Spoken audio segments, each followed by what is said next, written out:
tardes a todos y a todas. Desde que yo empecé en el Hospital 12 de Octubre, hace 21 años, vas viendo el deterioro que se va produciendo año tras año. La verdad es que cuando yo empecé haciendo suplencias de bajas por un día, por dos. Ahora las suplencias no se cubren hasta que no estás 21 días de baja. Por otro lado, teníamos las 35 horas, que eso suponía que había 8.000 personas más trabajando en la sanidad madrileña. Con las 37 horas y media se fueron 8.000 personas a la calle. Esas 8.000 personas faltan, y faltan porque la calidad que das a los pacientes pues no es la misma. No puedes ofrecerles la misma calidad asistencial. Por otro lado, entre eso, que no cubren bajas, pues claro, llegan los días de libre disposición, llegan los canosos, llegan nuestros permisos y nunca podemos cogérnoslos, porque es que estamos todos los días trabajando en los mínimos de una huelga. Es más, cuando se convocan huelgas, esos días somos más personal que los días normales, para que me entendáis. Algunas veces hemos llegado a plantearnos como sindicato convocar huelga todos los días, lo que pasa es que perdería la seriedad de una huelga. Eso por este lado en cuanto a nuestras condiciones laborales. Pero luego nos vamos a un tema todavía peor, que son las privatizaciones. Se ha privatizado el servicio de lencería. Eso significa que, bueno, pues antes se bajaba la ropa al mismo edificio del Hospital 12 de Octubre y si se caía un anillo de un paciente ibas y lo buscabas y demás. Ahora se va Mejorada del Campo, lo lleva Ilunion. La ropa viene en un estado horrible.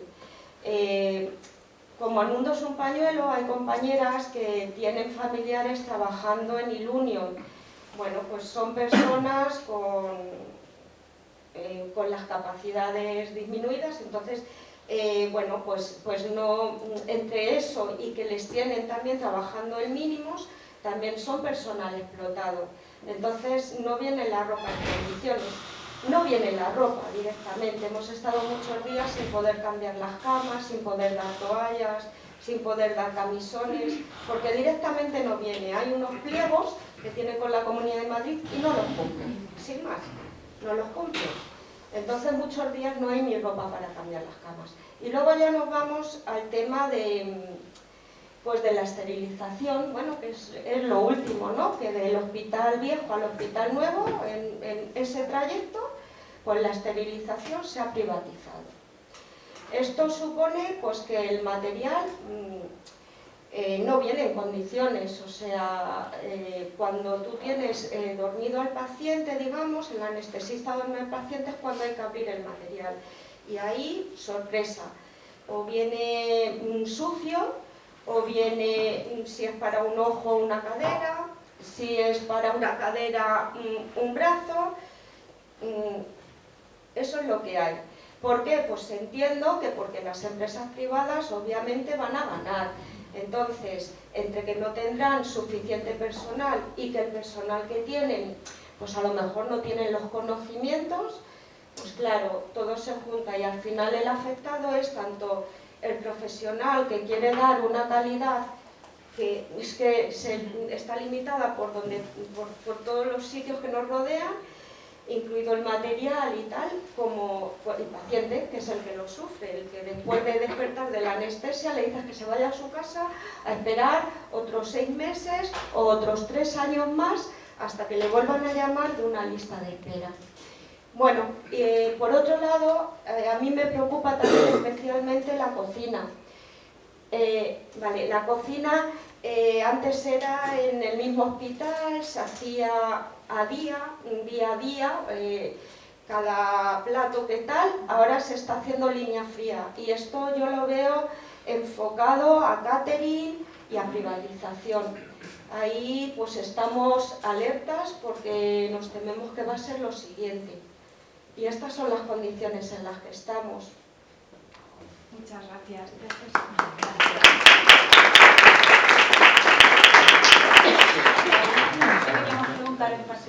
más allá de la situación de los docentes de la CAM, que la conocemos por toda la lucha que venís dando en estos casi 2 años, nos parecía interesante que contases un poquito sobre la situación del espacio de menos lectivas como un espacio de lucha y organización que ha conseguido además imponer varias huelgas a las burocracias sindicales, que nos contarás un poquito sobre este proceso.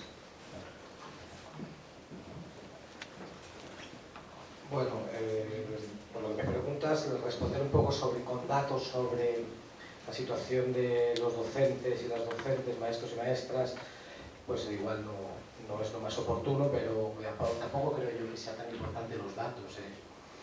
Decía el filósofo Peter Sloterdijk en una crítica de la razón cínica que el engaño, la falsa conciencia hoy opera de una manera descarada, es decir, ya no hay un engaño, todos sabemos perfectamente que los servicios públicos de la Comunidad de Madrid están en un proceso de privatización progresiva, que toma cuerpo en el Hospital 12 de Octubre de una manera, toma cuerpo en la administración pública de otra y en docencia de otra. Entonces, tiene mucho sentido dar unos datos de una realidad que más o menos conocemos, pero sí que es interesante el dato que Madrid es la comunidad donde hay más escuela concertada de Europa. Y eso, pues bueno, no va acompañado con los mejores resultados. Entonces, en torno a esto, toma cuerpo, como decía antes, en nosotros en un horario laboral excesivo que llega en 2011 en el contexto de la crisis y que de una manera u otra en los últimos 2, 3, 4 años el resto de comunidades autónomas han retornado a las condiciones laborales que teníamos respecto al horario lectivo en 2011, y esto no sucede en Madrid.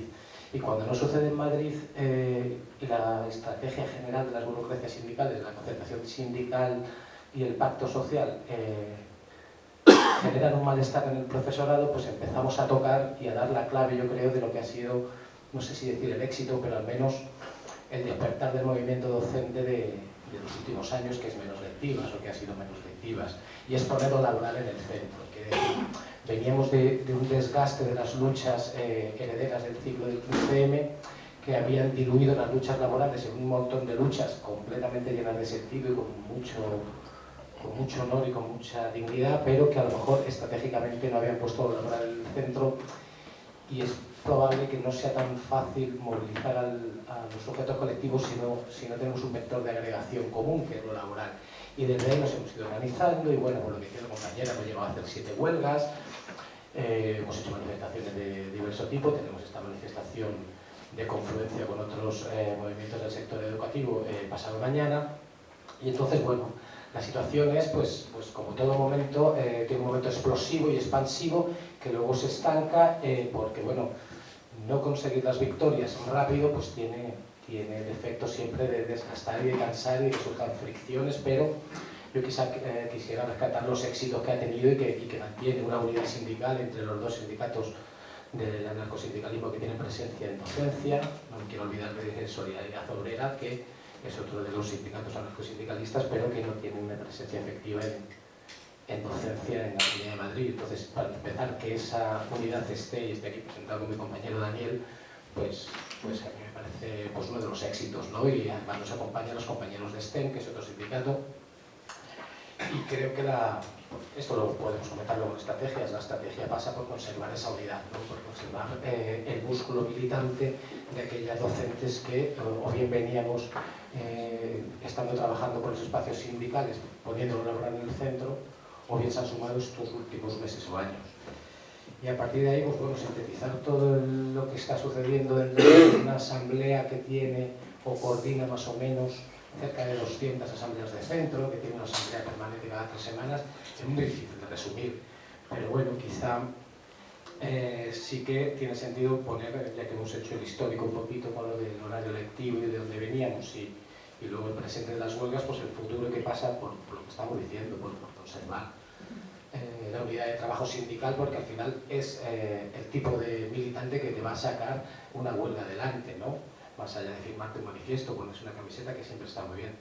Y bueno, pues fortalecer las alianzas con el resto de trabajadores y trabajadores en lucha, que eso es lo que tiene sentido, creo, un encuentro como este, conservar la identidad de un movimiento que recupera la centralidad del conflicto obrero en los conflictos laborales. Es decir, hay muchos espacios donde la centralidad los ocupa estos conflictos, pero los laborales la centralidad lo ocupa el conflicto obrero, claro. Y utilizar este movimiento para politizar a aquellos compañeros que quizá el sector docente es un sector, pues bueno, a veces demasiado orgulloso de sí mismo, a veces demasiado autosatisfecho, con unas condiciones objetivas bastante favorables para, pues, bueno, para poder ejercer los esfuerzos de una politización, pero que queda capturado pues por la lógica, por ejemplo, de poderse hipotecar o de poder acceder a las aspiraciones de las clases medias, y eso sí que es verdad que es un tipo de compañeros los que muchas veces están en docencia que identitariamente sí que son de izquierda, pero que cuesta mucho más dar el salto hacia una politización, y ese creo que por ahí pasa el futuro de Menos Lectivas. Muchas gracias.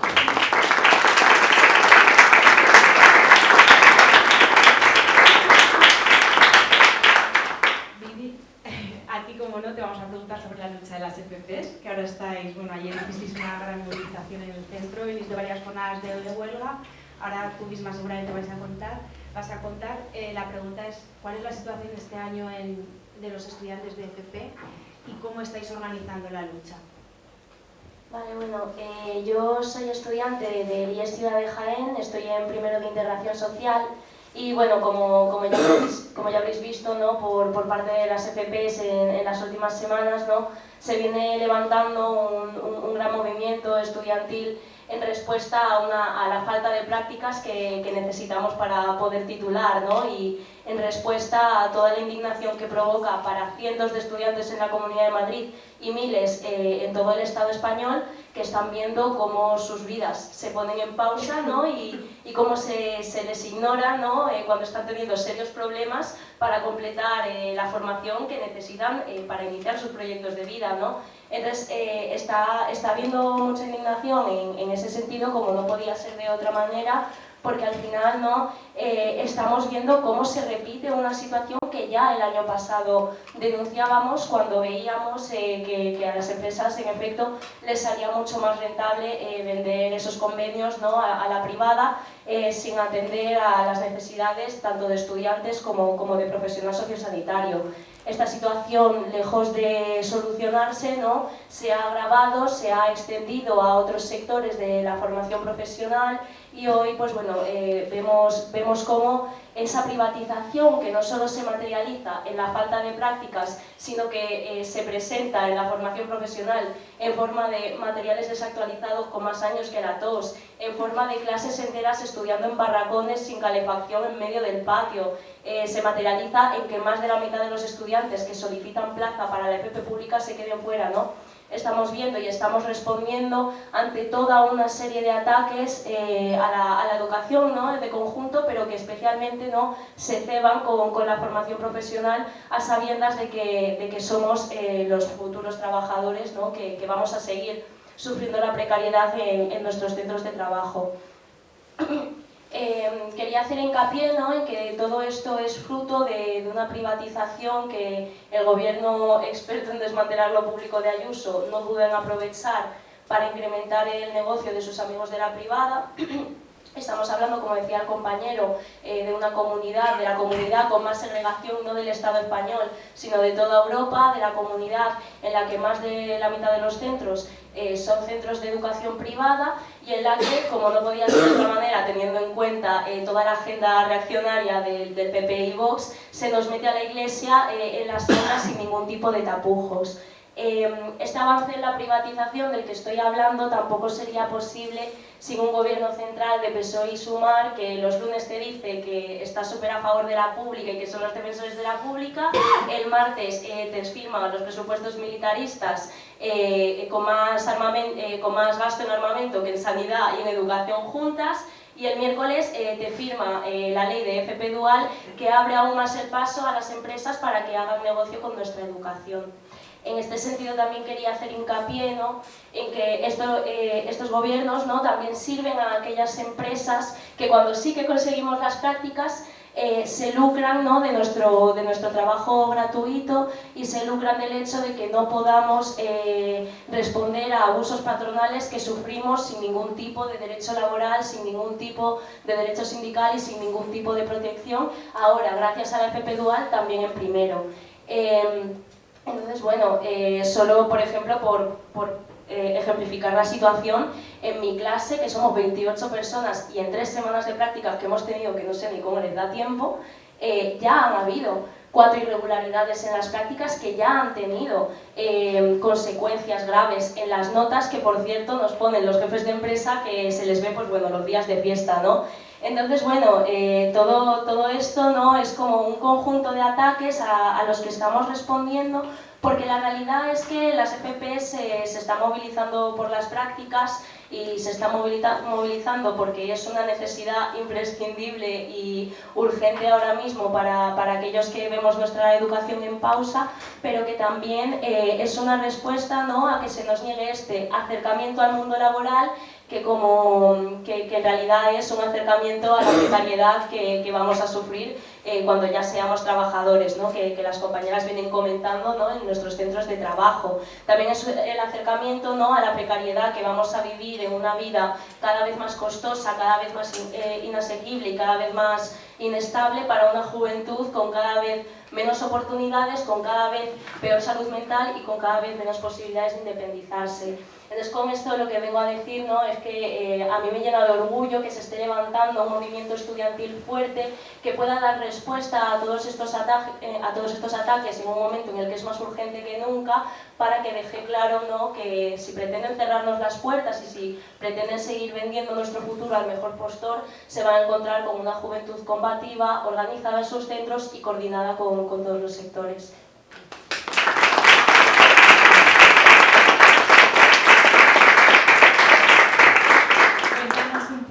En vuestro caso, en la sección sindical de CGT, en el Gómez Ulla, con la particularidad de ese centro, pero también con la singularidad de que asistís en un barrio muy atacado en Madrid por toda la cuestión de la sanidad pública, que es Carabanchel.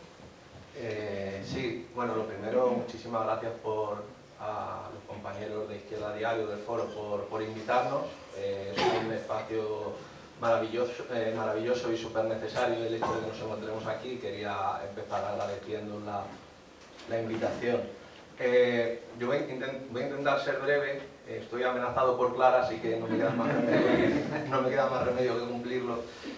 Lo primero que quería hacer era contextualizar un poco qué es el Hospital Central de la Defensa Gómez Ulla, que es un armatoste enorme que veréis en Carabanchel. Según sale de la metro de Carabanchel, ahí está el hospital. 22 majestuosas plantas hacia arriba, y bueno, atendemos desde finales de la primera década del siglo, atendemos a personas del Servicio Madrileño de Salud, es decir, tenemos concierto para ser hospital de referencia con los centros de salud de Los Llévenes, de Fátima y de Puerta Bonita, y bueno, pues por fin conseguimos algo que para nosotros era muy importante, que era abrir el hospital al barrio. ¿Qué supone militar en un sindicato combativo, en un centro militar? Pues supone un reto. Supone un reto, más además si vas sin máscara, si no te escondes, si te reconoces. Yo personalmente, perdón, pero me reconozco como comunista, con lo cual, bueno, pues el feeling inicial, la primera impresión nunca ha sido buena. Y encontramos dificultades de todo tipo, o sea, desde el impedimento a concedernos aulas para hacer asambleas en las que podamos organizarnos con los trabajadores, pasando por la negación a que cuando llaman a un trabajador a una reunión desde la dirección nos impidan, previa petición del trabajador obviamente, a ser acompañado. La propia dirección del centro se niegan a atender al trabajador estando nosotros delante, con lo cual entendemos que vulneran derechos sindicales con cierta naturalidad, vamos a decir cierta. Y bueno, tenemos otros muchos hándicaps, que es que no tenemos acceso a la inspección de trabajo. Nuestra inspección de trabajo es un órgano de militares que se supone que controlan lo que hacen mal otros militares, y no nos reconocen y tampoco nos reconocen como sindicato útil o válido para la negociación. No somos ni válidos ni útiles a pesar de haber ganado las elecciones no solo en el hospital, sino en la red hospitalaria de defensa, es decir, CGT tenemos mayoría, de hecho yo tengo el placer de ser el presidente de la Junta de Personal del hospital y tenemos más de un 25%, tenemos un 25% de representación en el total de la red hospitalaria de defensa, es decir, lo que sería el SERMAS, extrapolado al SERMAS, que sería la red hospitalaria de defensa, pues con un 25% de representación, fruto de la voluntad de los trabajadores y de nuestro trabajo, pues se nos niega con todo y con eso la posibilidad de negociar por esos trabajadores a los que representamos. Hay otros sindicatos que se quedan bastante más cortos, pero que sí participan en esas mesas. Y bueno, luego eso un poco de cara al interno con la administración y trabajamos siempre en luchas hacia, luego está el espacio de luchas hacia afuera, propositiva, para intentar mejorar las condiciones laborales de nuestros compañeros. Estamos ahora mismo metidos en intentar regular la formación del turno de noche, porque los compañeros del turno de noche antes sí que se les daba la noche libre antes de hacer un curso al día siguiente por la mañana, pero ahora si quieren tener la noche entera libre tienen que gastar un libre suyo para poder formarse, lo que no es ni medio normal y lo que supone un perjuicio claro para los trabajadores de este turno para desarrollarse profesionalmente y desde luego tenemos que luchar por cambiar. A los compañeros del turno rotatorio de 12 horas, que nos lo vendieron como maravilloso y como una cosa loca que nos iba a traer la felicidad y que nos iba a devolver a la vida un montón de horas de tiempo para nosotros, resulta que les han quitado el derecho a los 6 días de asuntos propios que todos los trabajadores públicos tenemos reconocidos en el artículo 48 del TREBET y que por cuestiones organizativas el hospital ha decidido, sin negociar nada, ¿para qué? Retirarles ese derecho y obligarles a trabajar 2 horas más. Igualmente estamos haciendo una campaña con los técnicos en cuidados auxiliares de enfermería para intentar que las comidas,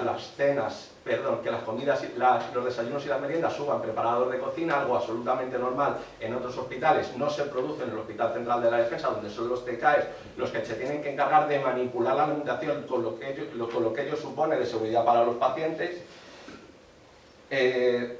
Y seguimos trabajando, evidentemente, por la falta de personal es infinita. Yo sí que voy a dar unos datos, que luego escuchando a compañeros, yo sí voy a dar unos datos, intento ser muy breve. Según las memorias oficiales de la Comunidad de Madrid, en el año 2022, en relación entre el año 2022 y el 2023, perdonad, el hospital tuvo una media de 25,5 ocupación más de camas, hubo un 34% más de intervenciones quirúrgicas, se atendieron un 12,5% más de urgencias, se atendió un 8,5% más de pacientes en primeras consultas y todo eso se hizo con los mismos médicos. Ni un médico más para todo ese volumen de trabajo y con solo un crecimiento del 1% en la enfermería.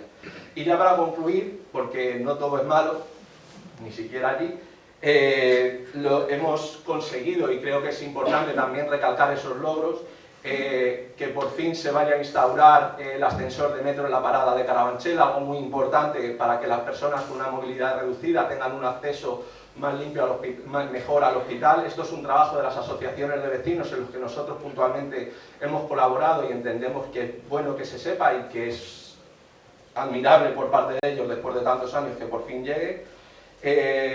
Hemos conseguido que por fin, algo que en la Comunidad de Madrid es normal, pero en defensa no, que se pague la carrera profesional del personal interino, que es una cuantía importante que supone una mejora de las condiciones materiales de los trabajadores. Vamos a conseguir que se inicie un proceso de estatutarización que supone que el personal laboral y el personal funcionario podrán pasar a ser estatutarios y podrán obtener y podrán optar a ese complemento de carrera profesional que les supone una mejora sustancial de sus condiciones laborales y del dinero que van a percibir al fin de mes. Y por último hemos hecho un currazo, y no lo he hecho yo, lo han hecho compañeras del sindicato en lo relativo a la prevención de riesgos laborales, donde, como comentaba antes la compañera, allí hemos tenido también un caso en el que por la puerta de atrás nos han intentado privatizar la lavandería y bueno, gracias al esfuerzo de estas compañeras, de los compañeros de la lavandería y del sindicato, hemos conseguido revertir esa situación, lo cual no quiere decir que no estemos alerta porque sabemos que vuelven, porque siempre vuelven.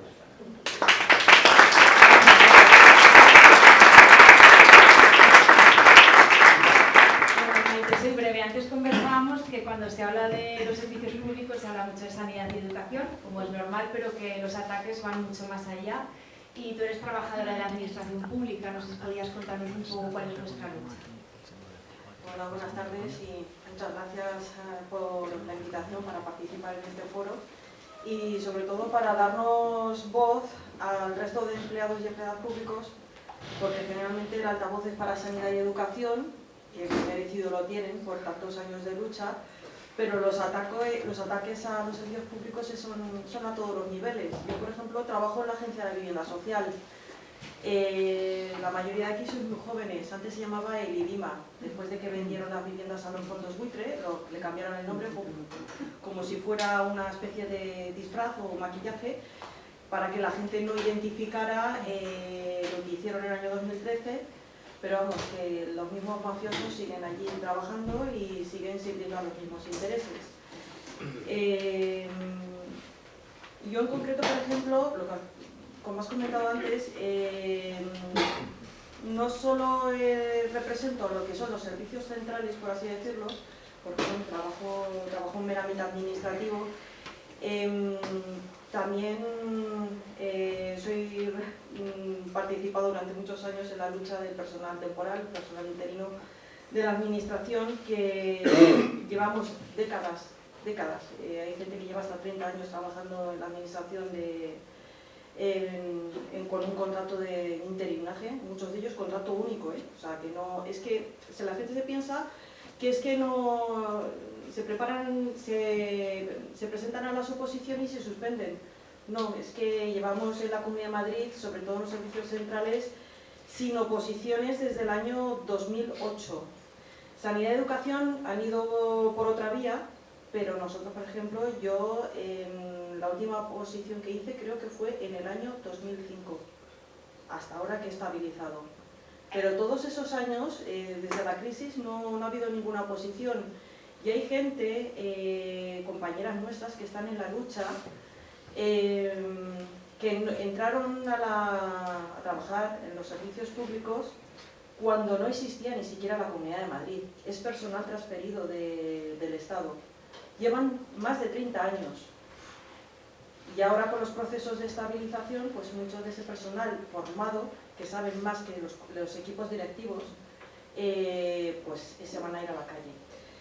Y esa es una lacra, porque esto se suma el tema de la temporalidad con lo que se ha estado comentando con la privatización de los servicios públicos.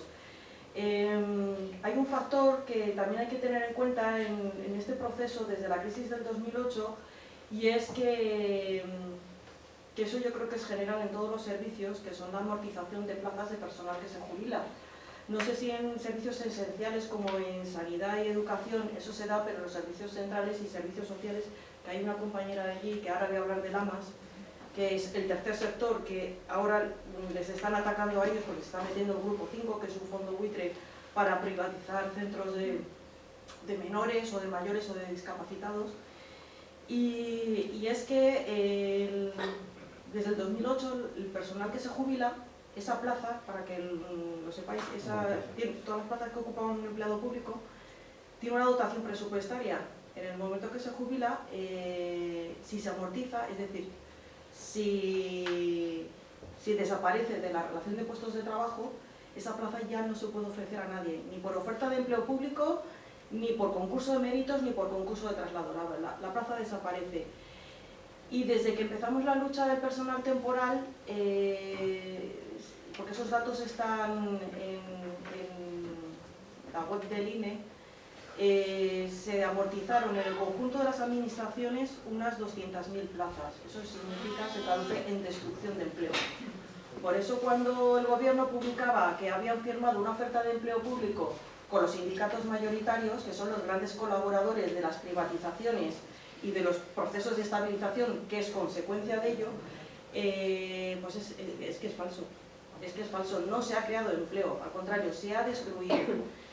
Y al Parlamento, en una circunstancia política inédita, que es que no hay mayorías absolutas, y se consiguió presionar a los socios de gobierno para que redactaran esa ley, que luego en la práctica ha sido bastante desastrosa, porque tenía muchas lagunas. Y bueno, pues ha ido por barrios, en sanidad ha ido bien, en los ayuntamientos ha ido bastante bien. Bueno, más o menos. Los ayuntamientos mejor, sí. Los ayuntamientos mejor, pero en los servicios centrales ha sido un desastre, porque ha aprobado menos gente que plazas ofertadas, hay muchas plazas que no se van a cubrir, y a esto se le suma ya el colofón del nuevo año, que es el famoso convenio de la vergüenza que ha firmado la Comunidad de Madrid con los sindicatos mayoritarios, donde atacan a derechos fundamentales como es el derecho a la huelga, al derecho a la movilización, y luego el recorte en derechos, sobre todo el personal más precario, que es el personal interino, donde le condenan a estar a 6 meses en una bolsa para volver a optar a entrar para ocupar una plaza a lo mejor de 6 meses otra vez. Y poco más. Muchas gracias.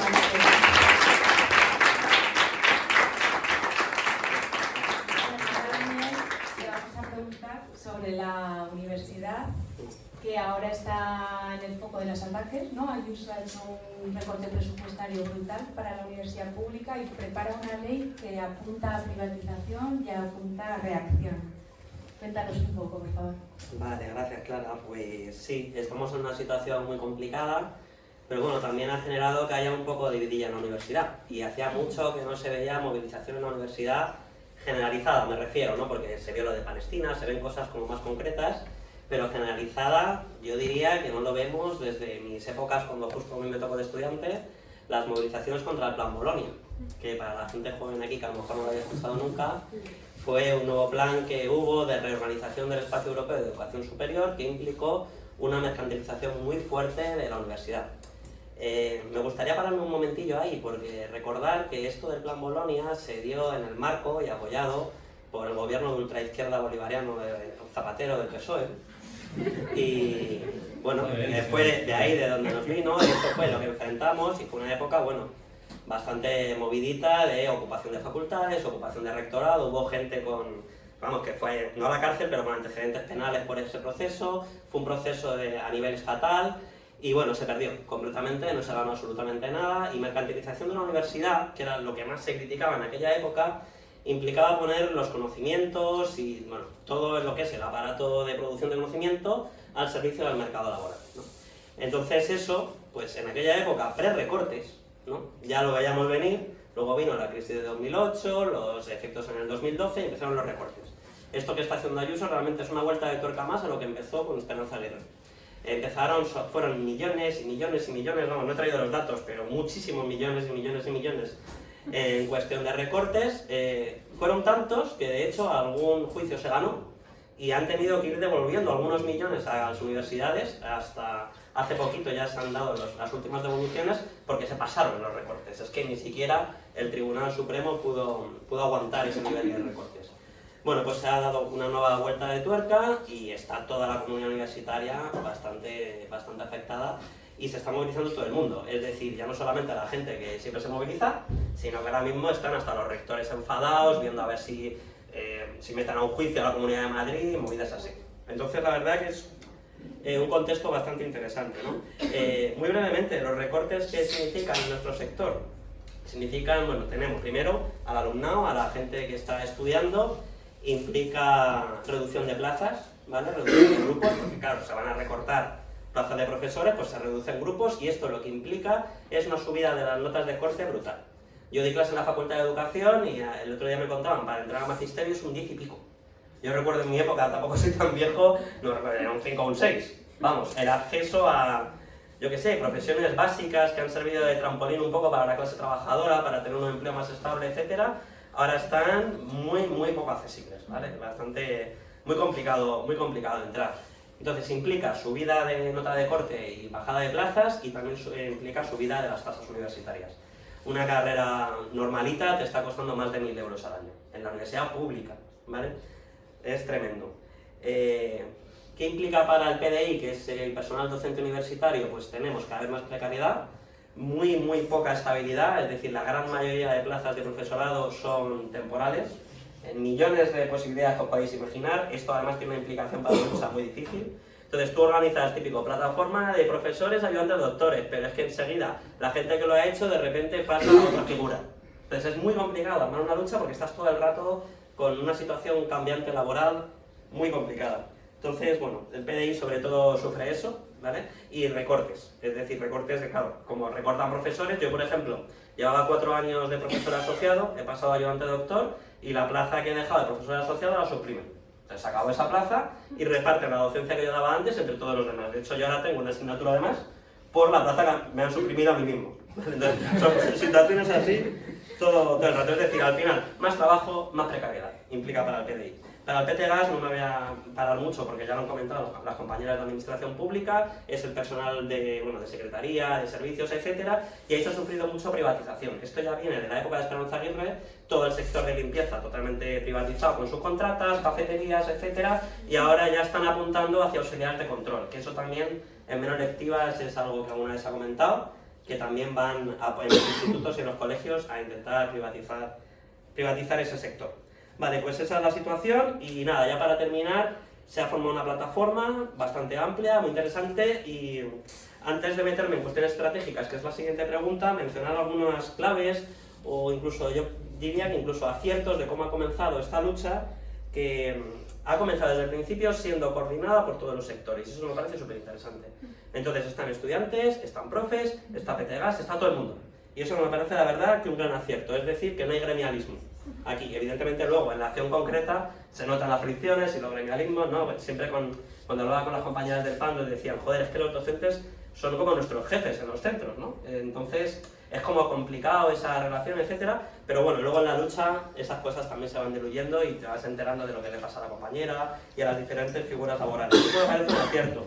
Otro acierto me parece es que hay una claridad en que o hacemos acciones contundentes o esto no va para ningún lado. Genial, la mani del domingo, estupendo, vamos a salir mucha gente a la calle, luego nos tomaremos unas cañas, pero lo que está en las asambleas todo el rato hablando es, oye, vamos a una huelga contundente o algo similar, o esto no camina. Vamos, que sí, que hacemos manifestaciones, pero enfocadas a una acción contundente, ¿vale? Y ya por último, las alianzas con otros sectores, fundamental. De hecho, nada más al aparecer esta plataforma, siempre se ha dicho que nos mirábamos en el proceso de menos lectivas y todo esto, y que evidentemente la universidad sola por sí misma no va a resolver ni siquiera los conflictos de la propia universidad. Entonces, mesas como estas de servicios públicos, pues fantásticas para poder coordinar y apoyarnos mutuamente. Por ahora sí.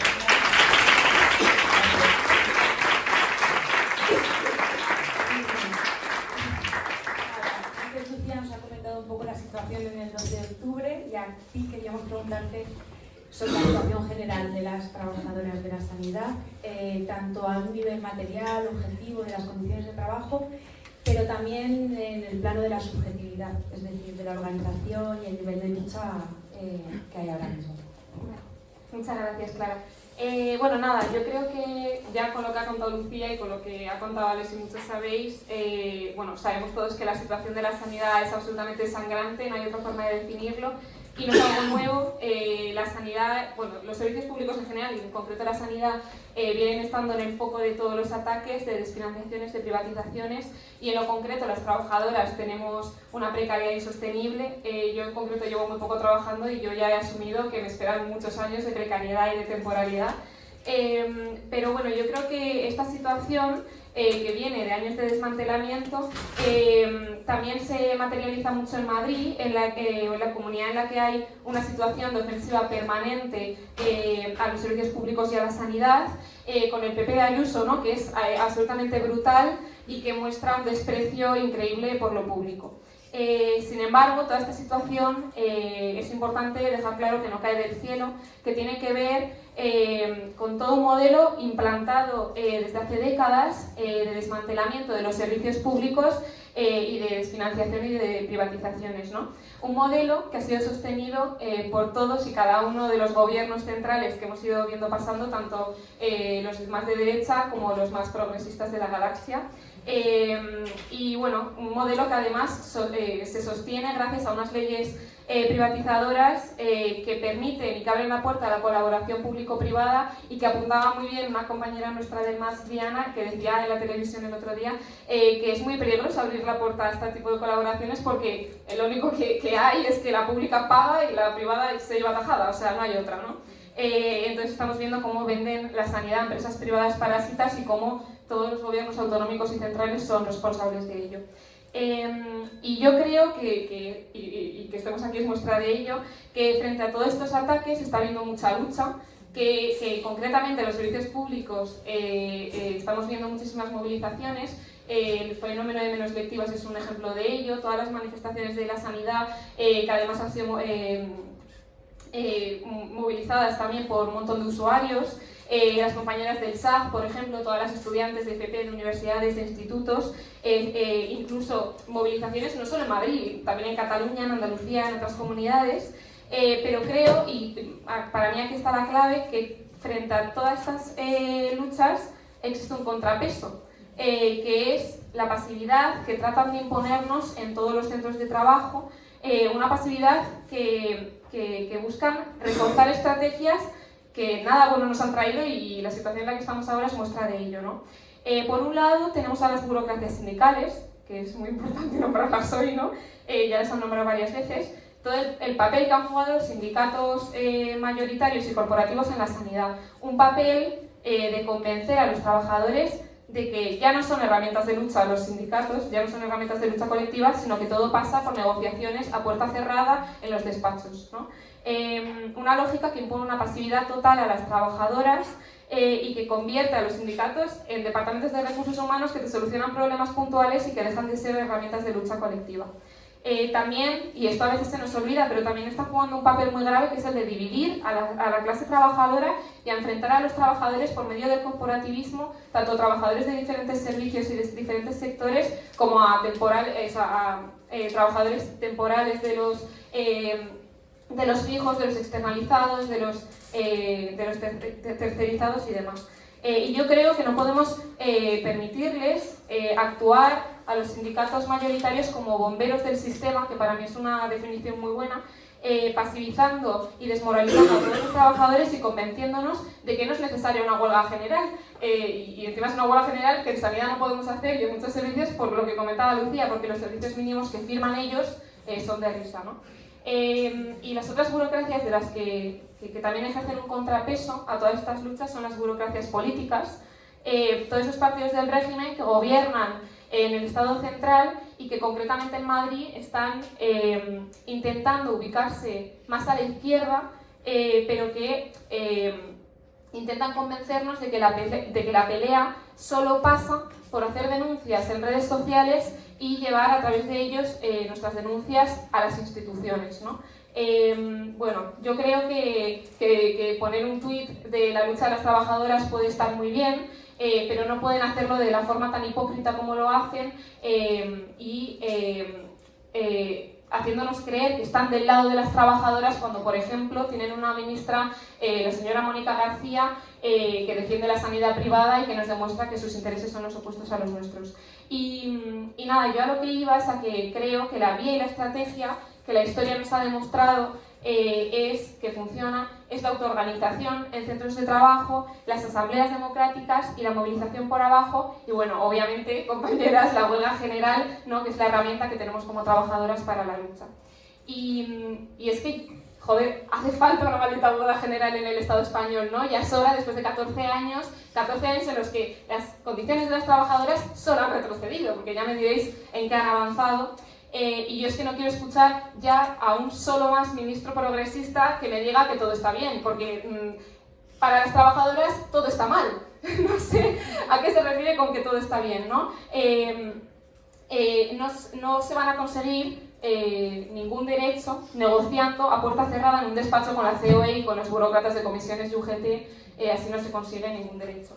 Y nada, ya para terminar, yo creo que trabajadoras como Lucía, como muchas compañeras, somos conscientes de ello, de que así no se consiguen las cosas, y por eso el 12 de octubre, bueno, desde el MATS y también con muchas trabajadoras, no paramos de luchar porque los ataques no paran y la sanidad no descansa tampoco, ¿no?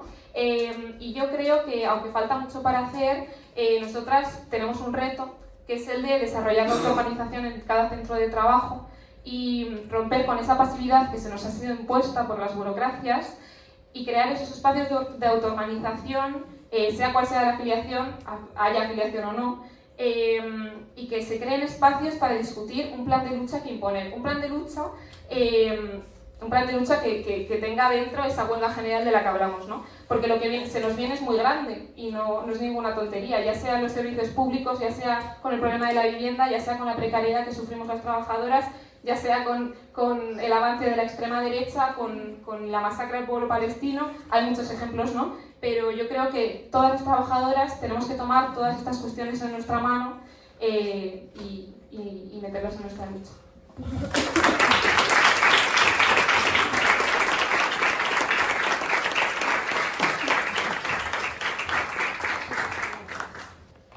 Vale, bueno, pues en nuestro caso, bueno, como delegada del MAT, bueno, os tengo que contar que nosotros, nuestro sindicato, no funcionamos con liberados totales, ¿vale?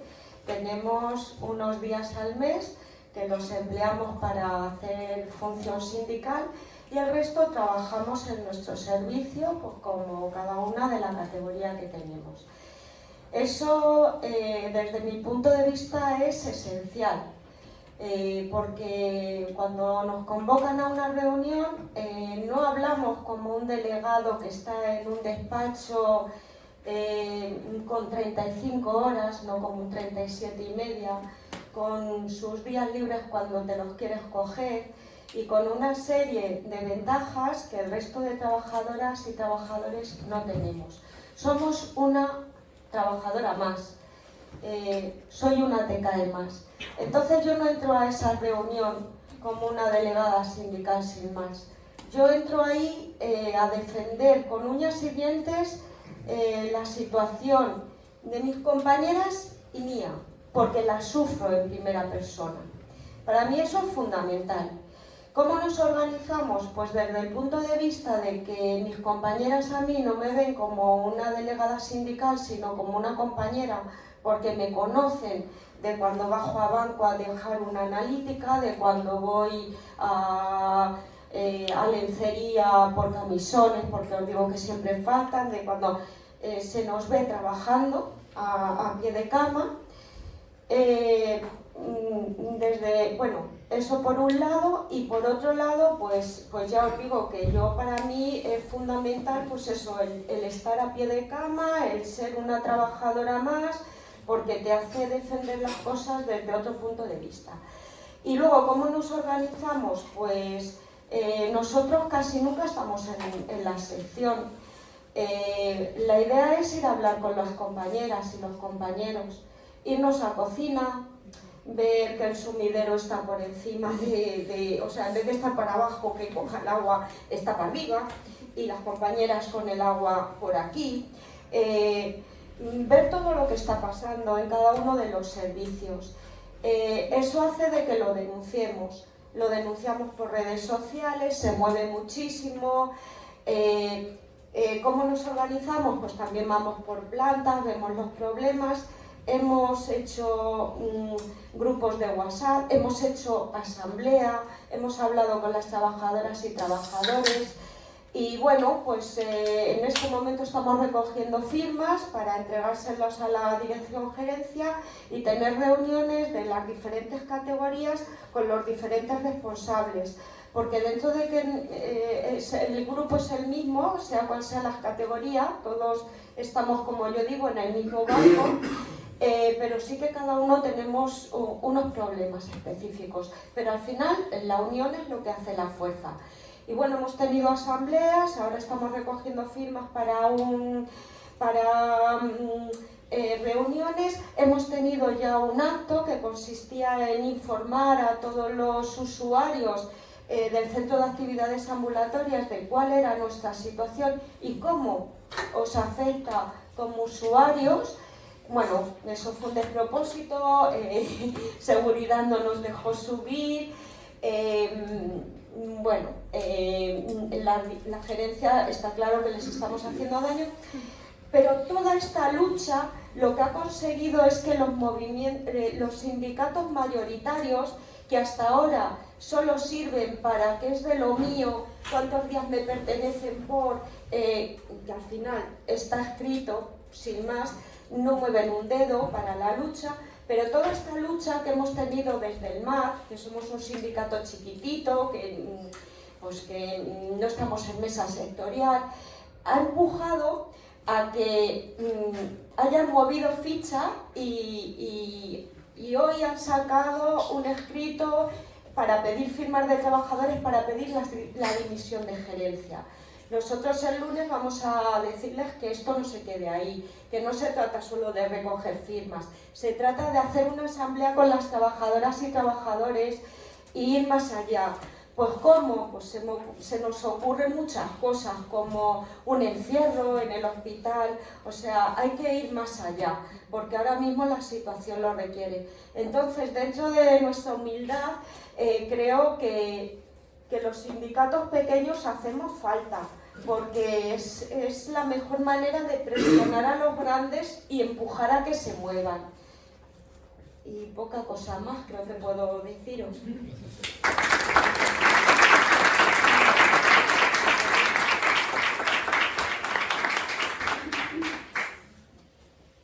Bueno, tiene una pregunta con qué hacer, ¿no? Y cómo coordinarse. Entonces, pues yo tenía aquí de lo que he escuchado a las compañeras y a compañeros, pues como dos ejes, ¿no? Y un eje es el de fortalecerse y otro es el de asociarse. Entonces yo creo que no tenemos, por desgracia, el músculo combativo suficiente como para plantar una lucha de cualquier manera y vencerla. Entonces, pues para fortalecerse hay que politizar, que es lo que decía al final en la intervención anterior, ¿no? ¿Y qué se politiza? Pues bueno, cada uno desde su centro de trabajo, pues politiza al compañero. Y politizar al compañero no es solo darle la chapa y decirle que vaya a una manifestación, sino parte por prácticas asociativas y profundamente anticapitalistas en el seno del centro de trabajo, que rompan desde las tradiciones precapitalistas que tenemos en los ámbitos que han sobrevivido a todo este bombardeo que llevamos 2 siglos recibiendo, a las prácticas que hemos ido generando, pues espacios de colaboración que vayan por debajo, por el frente de las lógicas del capitalismo. Se politiza compañero también cuando nos insertamos en una lucha, como, bueno, por ejemplo que nos toca, que es el de los docentes de primaria, secundaria, pues nos asociamos como he dicho, rompiendo la lógica gremialista de los sindicatos, intentando excederla, ser generosos, pero con un horizonte que muchas veces nos replanteamos, que es si tiene sentido luchar por una mejora laboral puntual, porque bueno, es una tesis reformista y para eso ya teníamos a Zapatero, que si no hubiera habido como una crisis, pues seguramente no nos había bajado las horas lectivas, pero tampoco era la escuela que soñábamos, la que había en 2004, 2005, 2006. Entonces muchas veces es problemático para algunas de nosotros, especialmente las que venimos del ámbito anarcosindicalista. Quiero recordar que 2/3 de menos lectivas están compuestas por la tradición anarcosindicalista de la CNT y CGT, que hacía mucho tiempo que no se ve en las universidades luchas, hacía mucho tiempo que el anarcosindicalismo no llevaba la voz cantante en un movimiento de relativa importancia en este país, y eso es para estar orgullosas. Bueno, pues esa tesis, que es la tesis de la victoria, de que hay que conseguir una victoria en el ámbito laboral después de 15 años de derrotas sistemáticas. Esa victoria no tiene que tener por objetivo una mejora laboral si no vamos a casa, sino precisamente confrontar una lógica, que es la lógica de la derrota del pacto social. Y ahí los grandes sindicatos, cuanto menos, son comparsa, que es lo que decía la compañera, ¿no? O sea, hay que pelear después de esa victoria, hay que pelear por la victoria y por el relato, que así se consiguen las victorias. Y todo eso, pues también hay que politizar al usuario, que es lo que también veníamos comentando, ¿no? Decía un profesor de filosofía de la Universidad de Barcelona, que era Santiago López Petit, en su texto que tenía, los que somos más viejos recordamos que en la universidad había unos libros con las materias que decían los objetivos, los contenidos, las metodologías, y sus objetivos decía que su objetivo docente, su materia era hacer de cada alumno un revolucionario, y creo que hemos perdido un poco esa perspectiva, ¿no? Es decir, nosotros tenemos que politizar al usuario, no exclusivamente llevándolo a una manifestación donde diga no estoy contento, sino en el centro de trabajo, desde la experiencia, desde el cuerpo, haciendo entender que los conflictos laborales no son privilegios de quienes, si nos comparamos cualquier funcionario con las clases más precarizadas del sector privado, por supuesto, parecemos privilegiados, pero luchar por nuestras condiciones laborales también es luchar por sus condiciones como usuarios de nuestros servicios. Y respecto de asociarse, pues es asociarse con los compañeros de la clase trabajadora, específicamente de los servicios públicos. Si no es posible una huelga general, tal vez sea el momento de empezar a construir muy a largo plazo una huelga general de servicios públicos. Que eso a lo mejor sí que existen en algunos movimientos ya fuerza suficiente fuera de las burocracias sindicales clásicas para intentarlo, ¿no? Y es un trabajo muy lento y probablemente muy ilusionante. Pero esa asociación para mí tiene que tener una estrategia común. Es decir, yo no me quiero asociar y perder 4 años construyendo una huelga general para ganar 50 euros más al mes, que me viene muy bien. Es decir, para eso digo, ya tengo gobiernos súper socialdemócratas que pueden hacerlo y demás, aunque luego te suben el IRPF y tampoco te has enterado. Entonces, pues claro, a partir de la estrategia común de la oposición al reformismo. Es decir, si queremos ser reformistas, tenemos mejores cosas que hacer bien, por lo tanto. Y hay quien lo puede hacer, y ya está. Y entonces recuperar el hilo rojo de la historia, ¿no? Es decir, estás aquí, estás viendo una bandera de pan y rosas y dices, joder, no somos capaces de estar a la altura de la gente de Lawrence, de Massachusetts, pues a mí me da pena y cierta vergüenza. Entonces hay que recuperar el hilo rojo de la historia y no utilizar las herramientas que esa gente pergeñó, su tradición simbólica y semántica, para dedicarnos a ganar 50 euros más. Y tener tácticas comunes, claro. Por ejemplo, de lo que decías al principio, anotaba lo de la casi imposibilidad de hacer una huelga porque la plantilla y los servicios mínimos coinciden. Y esto me recuerda a mis compañeras Hay pocas, creo que hay 9 escuelas infantiles en Madrid y 13 en la comunidad, creo recordar, de 0-3 que son públicas. Bueno, pues cuando hablas con las compañeras te dicen que cuando les ponen servicios mínimos, los servicios mínimos son superiores a la plantilla habitual. Es decir, de manera efectiva no tienen derecho a huelga. Vosotras no tenéis derecho a huelga de manera efectiva. Bueno, pues a lo mejor tenemos que hacer recogidas comunes para decir y hacer significar que en este país hay trabajadoras sin derecho a huelga. Y ese tipo de estrategias pueden acabar, de tácticas, pueden acabar en la táctica común de una huelga general de servicios públicos, al menos en la Comunidad de Madrid. Si no estamos a la altura de poder conseguir eso, pues bueno, pues que tengáis suerte, compañeras, y cada uno intentaremos sacar lo que podamos de este escenario. Pero yo creo que pasa por ahí. Creo que es una tarea bastante ilusionante la de terminar con este abulia de la paz social de la que llevamos por lo menos 15 años.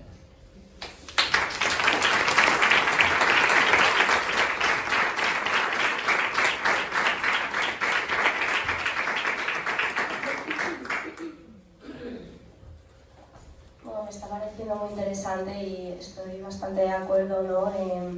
Yo quería empezar planteando algo que creo que es bastante importante a la hora de pensar la coordinación de nuestras luchas, ¿no? Que es pensar en la coordinación de este sistema y de sus instituciones, ¿no? Al servicio de las grandes empresas para, perdón por la palabra, putearnos, ¿no? Porque al final lo que vemos realmente es que los ataques no van aislados y no van por partes, sino que son bastante interseccionales, es decir, no es una persona de clase trabajadora la que tiene que esperar 4 horas sin urgencia y luego otra la que tiene que dedicar casi la totalidad de su sueldo al alquiler de un micropiso, y no es otro separado, completamente ajeno, el que se queda sin prácticas para FP, sino que normalmente todos estos factores y todos estos ataques se coordinan y nos afectan de manera conjunta y acumulada a todos, ¿no? Por distintos flancos, pero que nos llegan a todos. Entonces yo creo que eso es algo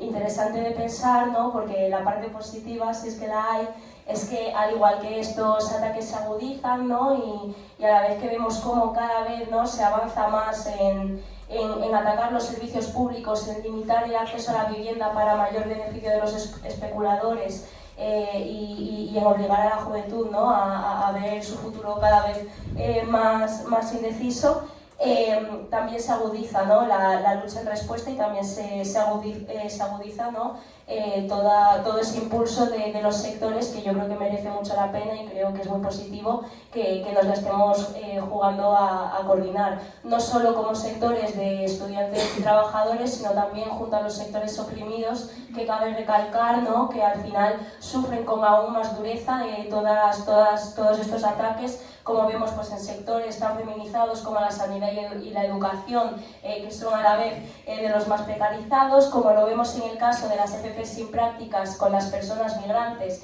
que gracias también a la maravillosa ley de FP dual, al no poder darse de alta en la seguridad social, no pueden hacer las prácticas ya de base, ¿no? Entonces yo creo que coordinar todo esto es bastante interesante, y ya se está viendo, ¿no?, esta respuesta a todos estos ataques por distintos flancos. Lo vemos pues, bueno, en las universidades, ¿no?, que hace poco se movilizaban multitudinariamente contra la extrema derecha, y vienen también organizándose contra los recortes presupuestarios. Lo vemos en las FPs, lo vemos en los profesores, ¿no?, y lo vemos en el movimiento de vivienda, y me alegra mucho, ¿no?, que estén habiendo todos estos estallidos y que haya esa voluntad, ¿no?, al menos por parte de un sector de ellos, para dar respuesta, porque esta respuesta se está dando muy a pesar de esas burocracias sindicales que venimos comentando, que comentaba Edurne, ¿no?, y de esas burocracias políticas que lo que buscan realmente es pasivizarlo, ¿no?, y que no les hagamos mucho ruido. Lo vemos, por ejemplo, en FP sin prácticas, con Más Madrid, ¿no?, intentando utilizar a los estudiantes organizados y a los estudiantes que luchan para blanquear su papel en el gobierno central con una propuesta de no ley que, bueno, además de mantenernos completamente al margen de la redacción y de la participación, nos sirve, y lo único para lo que es útil, ¿no?, es para que este partido, ¿no?, pueda plantearse como el partido defensor de la pública cuando está en la oposición en la Comunidad de Madrid, pero que luego, por lo que sea, a sus socios de gobierno no les dice ningún, ¿no?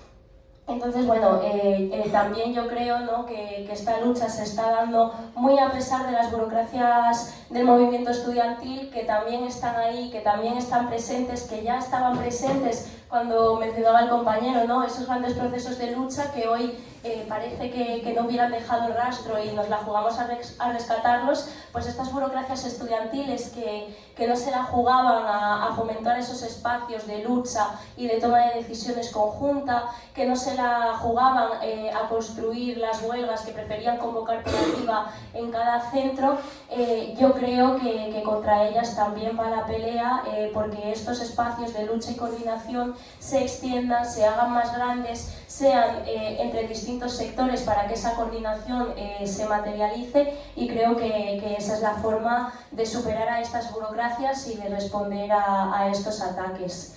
En esta línea, ¿no?, me venía a la cabeza un acto que hicimos hace relativamente poco, hace una semana o dos, sobre Yolanda González, que para quien no lo sepa era una estudiante de FPs, militante trotskista, que bueno, fue asesinada por la extrema derecha y la complicidad del Estado durante la transición, y fue asesinada, ¿no?, porque además de ser un icono de la lucha de los estudiantes de formación profesional, era un símbolo, ¿no?, de esa unión obrero-estudiantil de la que tanto estamos hablando y que tantísimo miedo le da a los gobiernos y a la patronal, ¿no?, que ven todo el potencial, ¿no?, que puede tener cuando los estudiantes, la juventud, los sectores oprimidos y el conjunto de la clase trabajadora nos organizamos juntos y nos coordinamos para dar un golpe con el mismo puño. Yo creo que en ese sentido lo importante, ¿no?, y en lo que tenemos que centrar nuestros esfuerzos es en coordinarnos de verdad, en que eso se materialice y en darles un buen susto, ¿no?, a estos órganos, ¿no?, que tanto se benefician de vender nuestras vidas, de vender nuestra salud y de vender nuestra educación, tanto a profesionales como a estudiantes como a usuarios.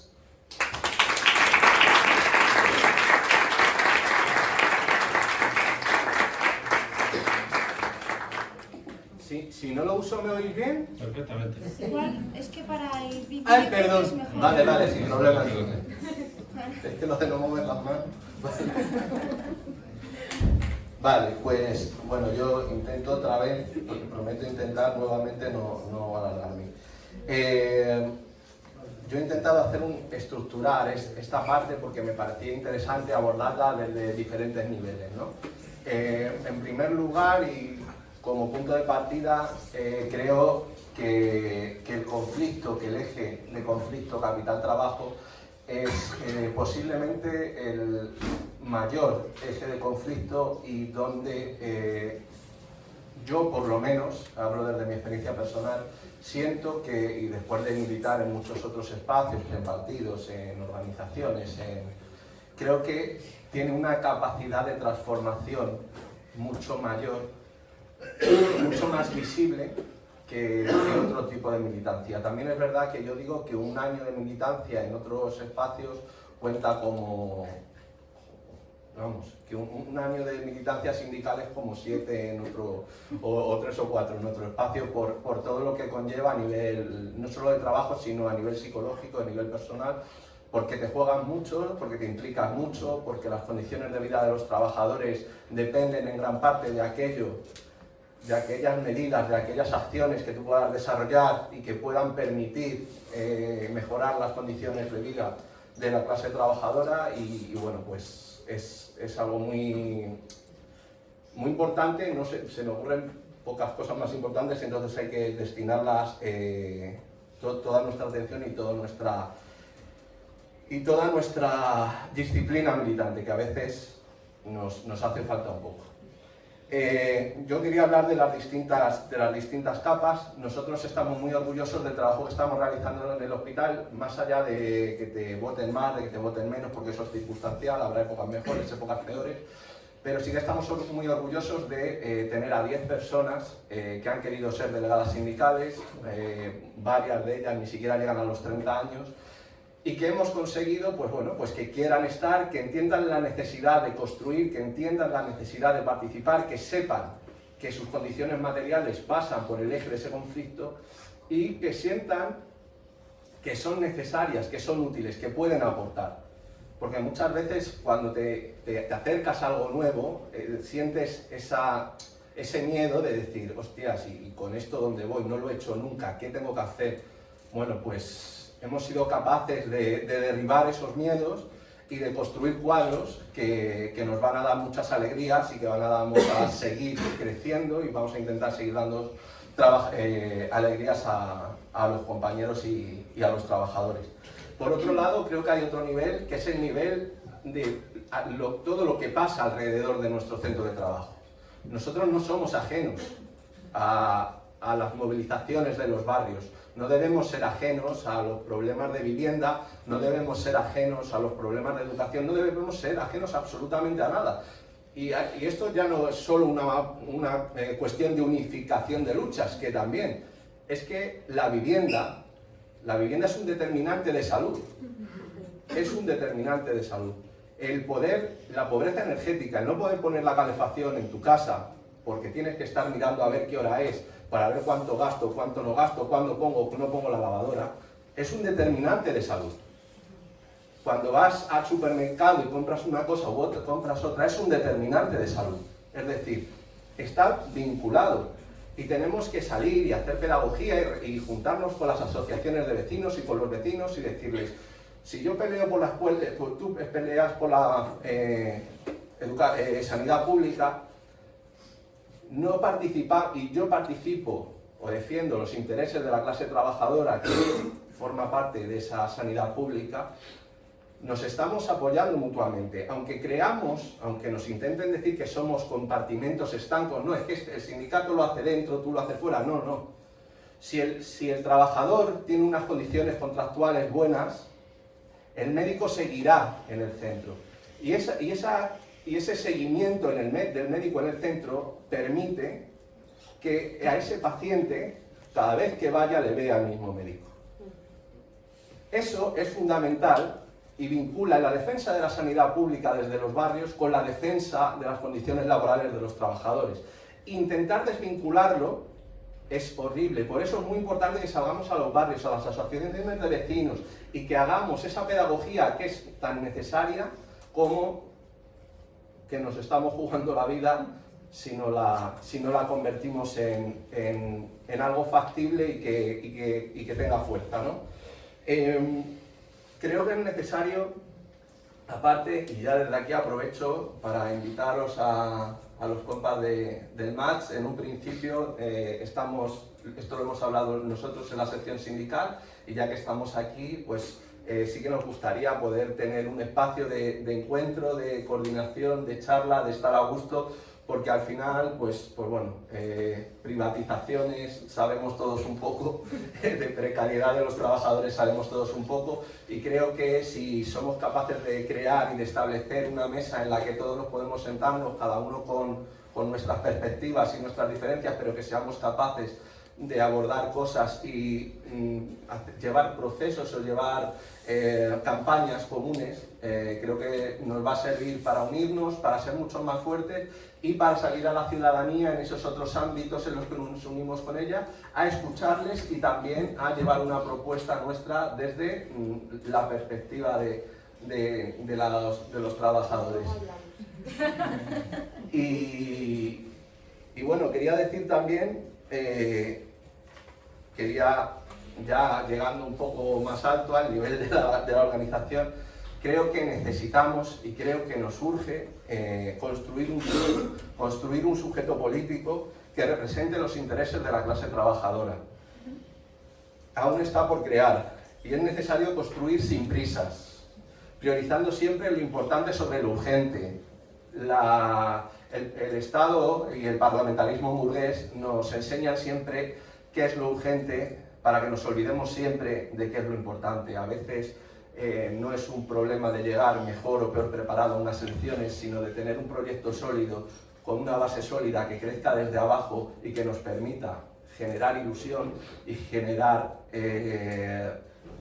honestidad y coherencia para aquellas gentes con las que nos relacionamos y a las que aspiramos a representar en cualquiera de los ámbitos y de cualquiera de las maneras allá donde nos quiera la organización a la que representemos. Y por último, ¿voy bien?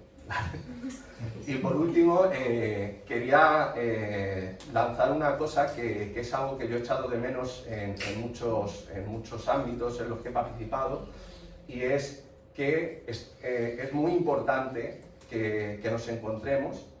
Es maravilloso que nos encontremos, pero es aún más maravilloso que entendamos que la mejora no pasa por maquillar el parlamentarismo burgués, no pasa por el Estado burgués. La reforma verdadera pasa por el socialismo y pasa por la revolución. Sin revolución, sin socialismo, no habrá nunca decencia para la clase obrera. Así que, por favor, a los que tenéis menos años os resultará mucho más fácil, a los que estamos ya en camino también, o un poco menos, pero por favor, que nadie pierda nunca en ninguno de los espacios en los que participe la ambición revolucionaria. A nosotros nos mueve la ambición revolucionaria, nos levantamos cada día con esa misión: transformar la sociedad y llevar la libertad a la clase trabajadora.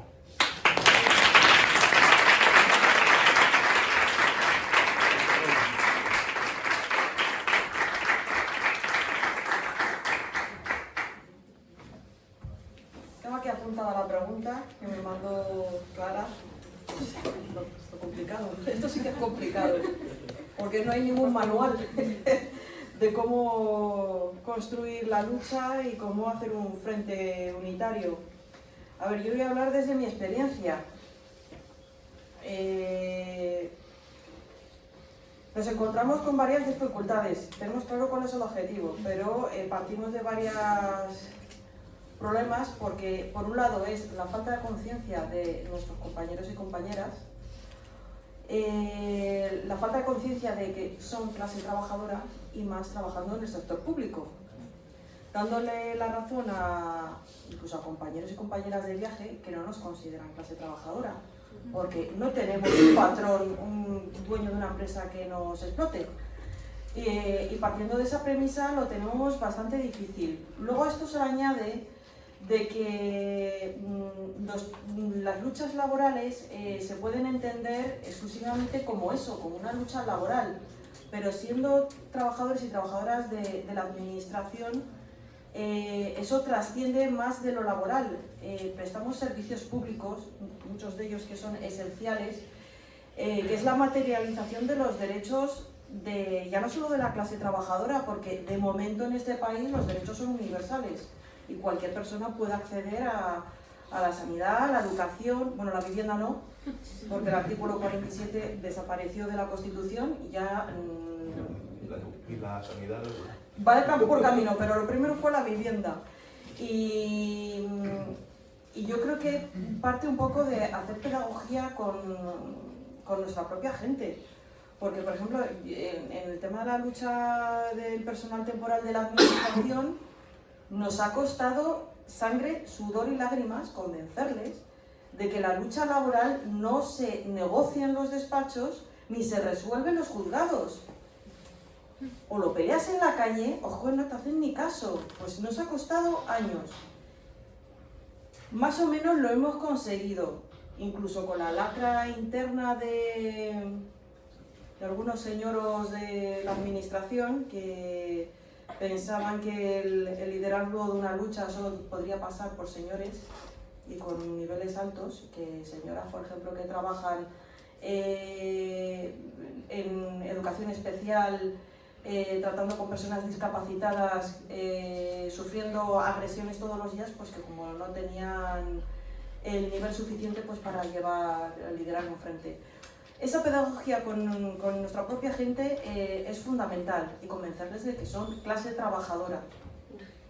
Que ese es el eje común que tiene que unir a todas las luchas. Si no tenemos claro ese mínimo nivel de conciencia, pues es muy difícil.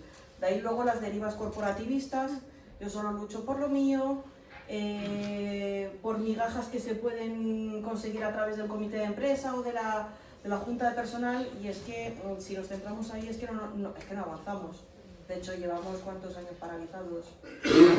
Bueno, pues también por culpa de los sindicatos mayoritarios, que es que son los que han tenido la gran responsabilidad de la desmovilización y de la desmoralización de la clase trabajadora y la despolitización de la clase trabajadora.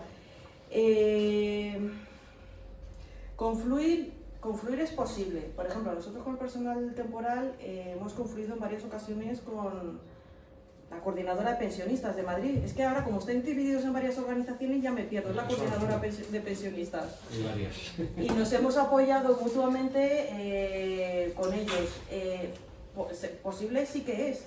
Lo que pasa que, claro, hay que sumar fuerzas, hay que tener ganas, porque luego siempre estamos en las mismas peleas, asumes muchas responsabilidades, la gente se quema, se desgasta y llega un momento que a lo mejor pues, gente valiosa pues, se queda en el camino porque dicen que no pueden más.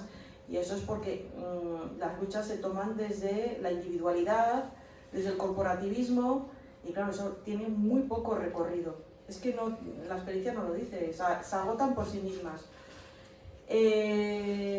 ¿Unir a las luchas como frente unitario? Pues sí, es que es necesario. A lo mejor pensar que pudiéramos ser en un futuro una especie de vanguardia dentro de la clase trabajadora que pudiera movilizar al resto de la clase trabajadora, posible es. Pero ya os digo, hay mucho trabajo antes de conciencia y de politización de nuestras compañeras, incluso de compañeros de viaje que he dicho que no están en el sector público pero que no nos consideran clase trabajadora, que tienen la idea arcaica de que un trabajador es hombre blanco heterosexual y con un bono de trabajo, y de ese esquema no salen. Es complicado, pero vamos, que todo es empezar.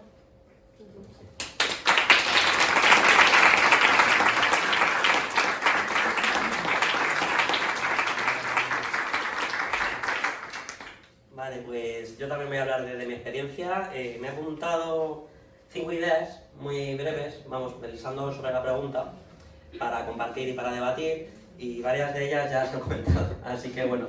Pero bueno, a veces diciendo lo mismo de otra manera te da para reflexionar y tal, y bueno, Pues gracias por los comentarios que me han hecho pensar bastante.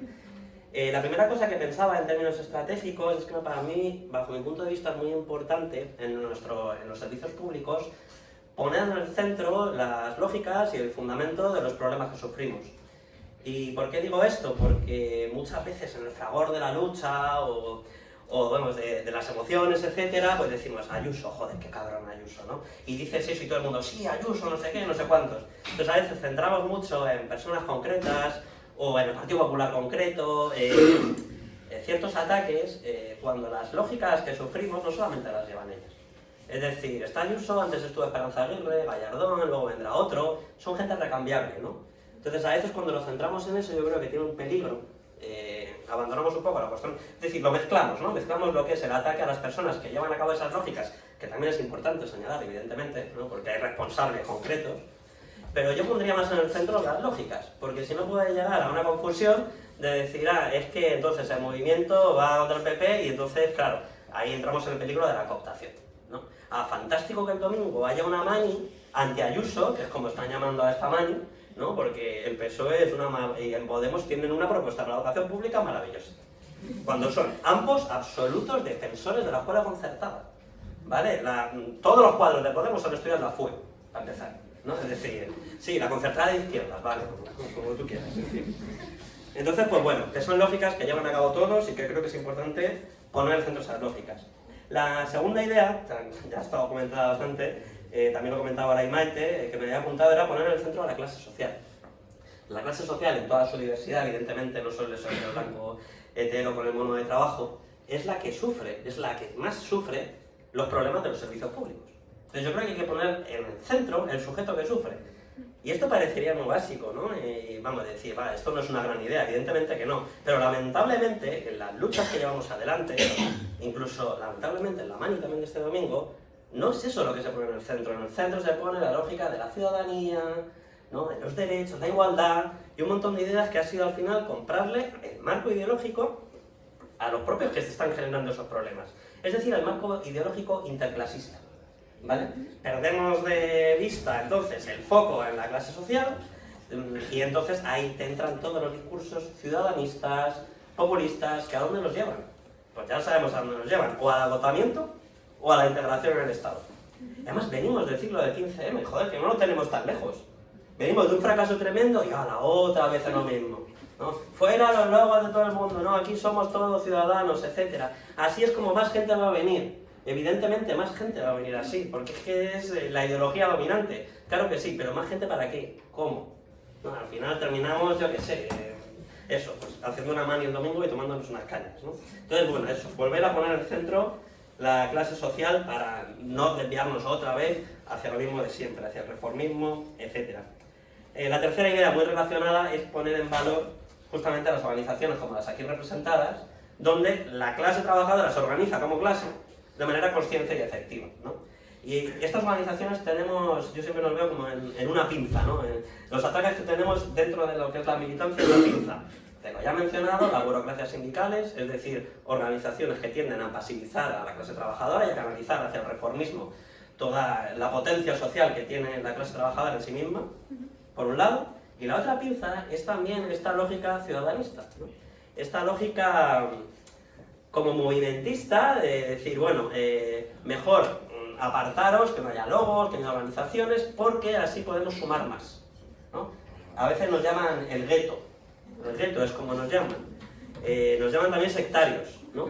Por estar en organizaciones, y yo pondría en valor las organizaciones, porque las organizaciones, como estas organizaciones de aquí, es donde la gente se forma políticamente, donde piensa, donde debate, donde organiza. Luego te vas a cualquier movimiento, incluso sin logos, como la manía de este domingo, y ¿quiénes son las personas que más están liderando la batalla, el día a día?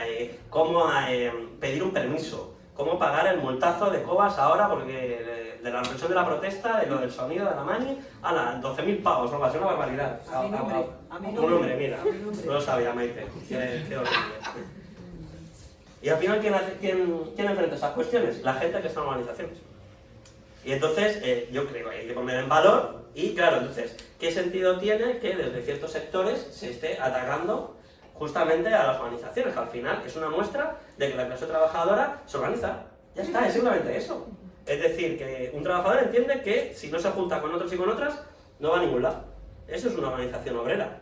Entonces, la gente que ataca esto, a veces yo pienso, joder, ¿y qué sentido tiene esto?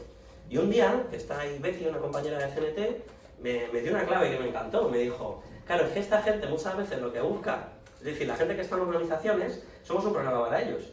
Porque lo que busca son masas maniobrables. Me encantó ese concepto, masas maniobrables. Es decir, un montón de gente donde ellos, desde una supuesta horizontalidad y democracia absoluta, pueden dirigirlo sin ningún problema, ¿no? Entonces, bueno, pues eso, poner en valor las organizaciones, tanto porque tenemos experiencia militante, formación, etcétera, como también claridad de clase trabajadora. Vale, la cuarta sería, ya he comentado, avanzar hacia la coordinación y unidad de acción justamente de este tipo de organizaciones, ¿no? Y en este sentido me gusta mucho una frase que siempre he escuchado aquí a la gente de CRT, que dicen, unir por abajo lo que quieren dividir por arriba. Me encanta esa frase. Fantástica, lo describe súper bien, ¿no? Nos dividen por arriba pues con miles de figuras laborales, de movidas, no, los del PAS y docencia no van juntos porque uno va en una mesa sectorial, los otros en otra, entonces tú no puedes pelear una cosa en una y una cosa en otra, ¿no? Y justamente entonces me parece importantísimo que avanzar en esa coordinación, esa unidad de acción en las propias luchas, que es donde todas esas divisiones que nos hacen por arriba se pueden diluir de mejor manera en la lucha coordinada. Y ya por último, pues lo que ha comentado, ¿cómo era tu nombre? Disculpa. Alex. Con lo que has acabado ahora, un poco con lo que quería acabar yo. Es decir, los servicios públicos siempre van a estar atacados en una sociedad capitalista, ¿vale? Es decir, la clase trabajadora en una sociedad capitalista siempre va a tener un problema y entonces yo considero, también como comunista, que tenemos que enmarcar la lucha por los servicios públicos en una lucha mucho más amplia contra el capitalismo y que si no, no vamos a ningún lado más allá del agotamiento o a la integración en el mismo estado que estamos criticando.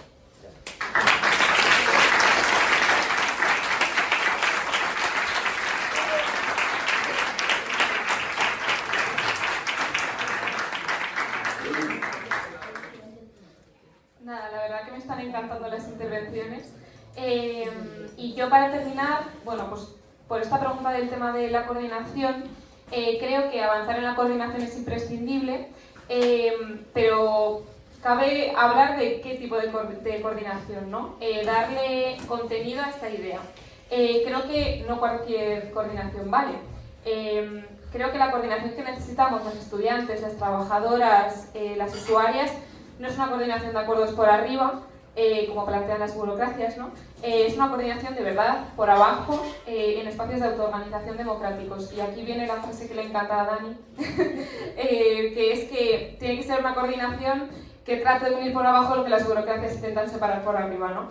Que parta de los centros de trabajo y que incluso supere estos centros de trabajo para coordinar todos los espacios y todas las luchas también fuera de estos espacios.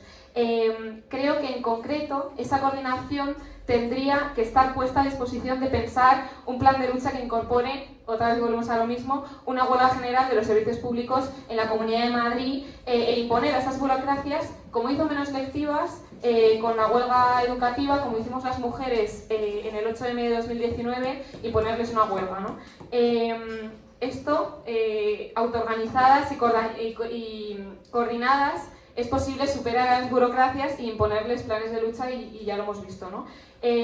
Pero creo que es más que esto, más de lo que estamos hablando ahora, porque Lucía Nistal, una compañera nuestra de la CRT, hizo un vídeo hace poco llamando a la mani del 23F y decía una cosa que me gustó mucho, que es que no solo se trata de resistir, queremos pasar a la ofensiva ya de una vez, ¿no? Y prepararnos realmente para la lucha de clases. Porque bueno, hoy estamos aquí discutiendo cómo coordinar las luchas y algunos incluso hablan de un nuevo ciclo político de lucha de clases y a ver, no podemos saberlo con seguridad, pero lo que sí que tenemos que hacer es pensar las lecciones del ciclo anterior, ¿no? Justo tú lo comentabas, yo era muy joven, pero conozco y todos conocemos lo que fue el 15M, cómo abrió un enorme ciclo de luchas, lleno de luchadores como Lucía, como muchos de los que estamos aquí, que llenaron las calles, que hicieron encierros de meses en hospitales, que concretamente la Marea Blanca paró la privatización de 6 o 7 hospitales en la Comunidad de Madrid, que eso fue un hito increíble, pero sinceramente a los que os vendieron una salida que apostó por canalizar todo ese descontento hacia las instituciones y apostar por una estrategia neorreformista en la que el capitalismo se supone que se podía gestionar de manera más amable, ¿no? Spoiler, no se puede gestionar el capitalismo de manera más amable. Esos que decían que iban a cambiar la situación, y mira dónde estamos ahora, ¿no? La extrema derecha avanza más que nunca, más pronto que tarde van a llegar al gobierno, ¿no? ¿Y dónde están todos esos que iban a tomar los cielos? ¿Dónde está Rejón? ¿Dónde está Monedero, que ahora viene muy a cuento, ¿no? ¿Dónde está la nueva política? Porque decían que por arriba, que las instituciones iban a cambiar las cosas, y sin embargo los procesos privatizadores avanzan, la clase trabajadora está peor que nunca, y ni hablar de la juventud, que no podemos ni vivir bajo un techo dignamente. Para que esto no vuelva a repetirse, la clase trabajadora tiene que tener una política independiente, que para mí tiene que ser anticapitalista y socialista. No podemos perdonarles nada. Justo también decías tú, Daniel, parece el ex tóxico, ¿no? Que le perdonas y luego te la vuelve a jugar. O sea, es que no debemos perdonarles nada. Debemos construir una alternativa que luche por conseguir victorias por abajo, que es por donde se tienen que conseguir las cosas. La idea que quería transmitir hoy también es que hay como una idea de que actualmente hay mucho conformismo, de que no hay lucha, y yo creo que quieren, se les interesa que nos la creamos, ¿no? Y nosotros creemos que no, que eso no es así, que sí que hay lucha. No sé, toda la lucha por el pueblo palestino es ejemplo de ello, de las docentes, las sanitarias, las estudiantes, pero el debate por el que estamos hoy aquí es cómo debemos coordinar eso, ¿no? Cómo nos coordinamos entre los diferentes sectores de la clase trabajadora en toda nuestra diversidad, las mujeres, la juventud, las migrantes, que además venimos sufriendo todos los ataques y el discurso de la extrema derecha, y cómo es necesario empezar a articular, en base a la autoorganización y la coordinación, una fuerza suficientemente poderosa para doblarle el brazo a los planes de Ayuso, pero para eso debe ser peleando por una política independiente y hegemónica, ¿no? La clase trabajadora tenemos que irrumpir de una vez en la escena con nuestros métodos de lucha, como es la huelga general. Tenemos que ir hacia una huelga general de los servicios públicos en la Comunidad de Madrid, pero en realidad, en perspectiva, hacia una huelga general en todo el Estado español, ¿no? Para pelear por todas las cuestiones que nos afectan, rompiendo con el corporativismo y demostrando que la clase trabajadora tenemos la fuerza suficiente para resolver los grandes problemas que nos afectan a nuestra clase y al conjunto de los sectores populares, y dejar de estar de una vez, como decía Lucía, ¿no? A la defensiva, y pasar por fin a la ofensiva de una vez.